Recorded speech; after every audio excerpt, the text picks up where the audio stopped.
So I saw a great interview with Oscar De La Hoya discussing Ryan Garcia and Zuffer Boxing. There was some great insight, and I want to give it the boxing philosophy perspective. So let's open that door. I'm going to explore 8 ideas. Idea number 1, the Trojan horse framing. De La Hoya calls Zuffer Boxing a Trojan horse, luring fighters with short-term money grabs. First of all, what is a Trojan horse? It's Greek mythology, and basically it's a trick. It's a trick that hides a threat inside a safe-looking gift. Zuffer Boxing, they have an incentive to dominate, and when you enter the boxing arena as a platform, you're supposed to try and dominate. Ain't nothing bad about that. That's what you're supposed to do. And the best way to get boxers on your platform is what? It's to pay a lot of money, particularly up front. Competitors, what do they need to do? They need to match the money on the front end and on the back end. Of course, in capitalism, cash is king, and boxing has a relationship with capitalism. So again, cash is king. Idea number 2, the WBC belt eraser. De La Hoya accuses Zuffer of hiding Ryan Garcia's WC title and pushing their own unicorn belt to rewrite boxing's legitimacy hierarchy. How legitimate are the belts in boxing? They are extraordinarily legitimate if you're talking about the 4 main titles. They have legitimacy. Interestingly here, De La Hoya, what a great fighter De La Hoya was, by the way. He is promoting this Zuffer belt, the unicorn belt. I'm curious as to why they call it the unicorn belt. How does this belt become legitimate? In my opinion, and I could be wrong, it can't just be about money. There needs to be a standard, a gold standard. The better the standard, the more legitimate the belt. And what I have to say here is that Zuffer are playing some clever chess moves. And this is chess.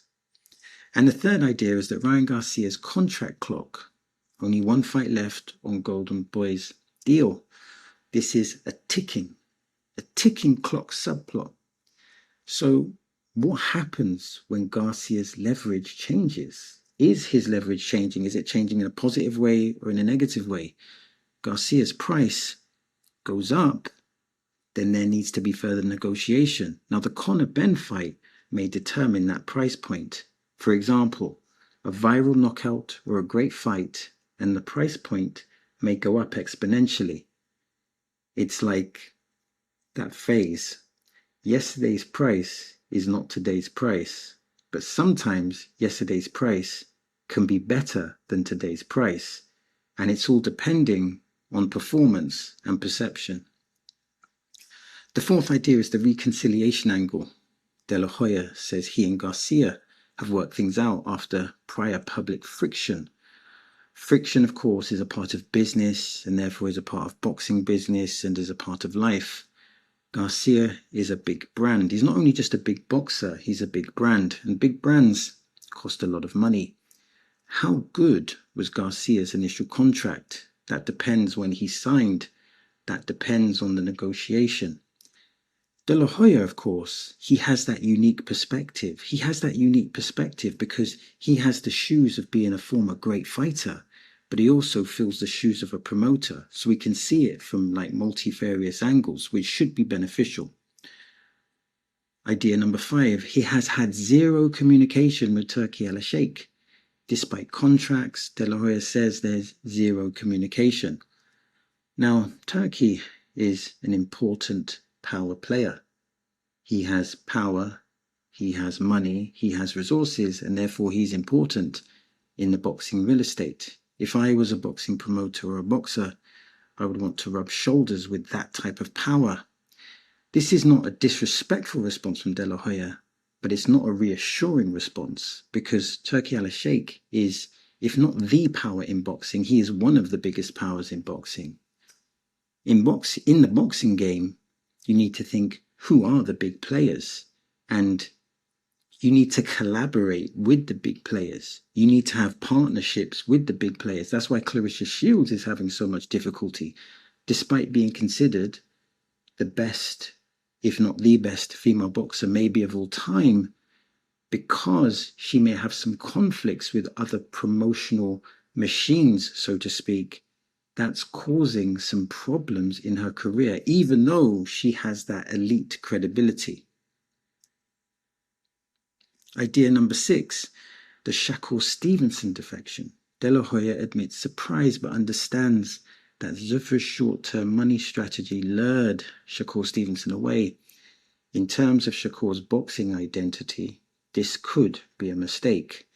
The culture of entertainment in Zuffer Boxing goes against Shakur's defensive style. But Shakur brings power. I'm not talking about punching power in the ring. I'm talking about his brand. So perhaps he is the exception. Maybe he'll be dealt differently, which ironically would go against their meritocracy culture if they do implore that. But how does Zuffer react if Shakur Stevenson have performances that are not exciting? Maybe more importantly, how will they react if the performances don't bring in the numbers?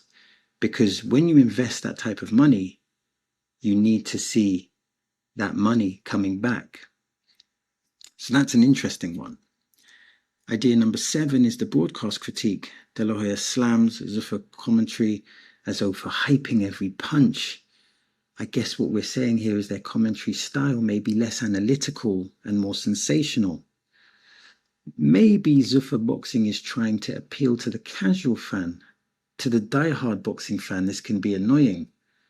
But if we look at, if you look at it from a more objective perspective, you can understand the sensational commentary style. I will say this though, bad commentary can ruin a fight.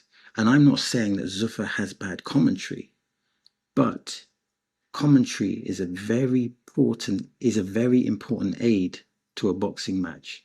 It's almost like when you have good commentary, you don't even notice it. But when you have bad commentary, it can really mess up the whole experience. And finally, idea number 8, Canelo versus Garcia, the face of Mexican boxing. De La Hoya publicly disagrees with Canelo, arguing that Mexican boxing fighters like Garcia can carry that flag. Now, imagine if that fight was to happen.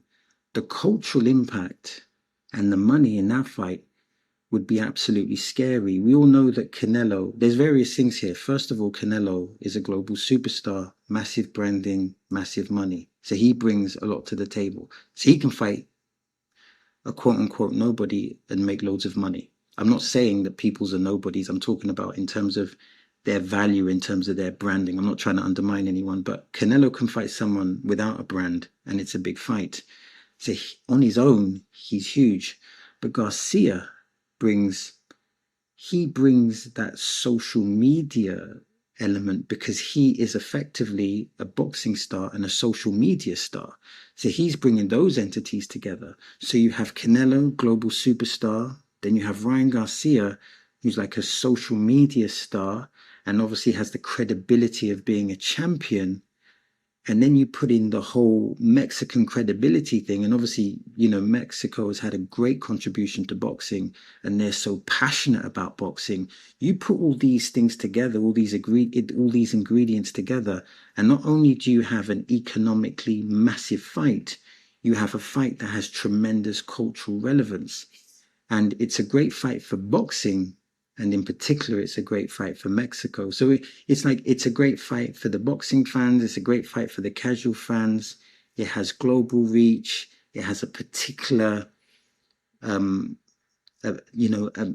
massive patriotic reach in Mexico. Think of it like this. Tyson Fury versus AJ, that has a global reach. But it has a different type of reach to us UK fans because they're UK fighters. And I think Garcia Canelo has that type of transaction. It means a lot to the world, but then it has an even deeper meaning to Mexico. I hope that makes sense, but it could be a tremendous fight. So let's end this with 5 questions. So question number 1, is Zuffer Boxing offering fighters genuine opportunity or hiding long-term control inside short-term money? Zuffer Boxing is trying to get control. If you're trying to control boxing, you need to get the quote-unquote best boxers or the boxers with the biggest names. How do you get the biggest names? You provide them what they say in hip-hop culture, the biggest bag, which means the most money. In capitalism, the most money wins. I guess the main thing is to say that Zuffer has a long-term plan, but it'll be interesting to see the implementation, because yes, they've lured the boxers into their platform, but can they keep them there? And will borrowing the branding of Shakur Stevenson and borrowing the branding of other boxing superstars, will it allow them to leverage a dominance in the boxing market? Time will tell. Question number 2, can Zuffer create a legitimate championship belt, or must legitimacy be earned over time? I feel that this unicorn belt, I'm not sure if that's a good name.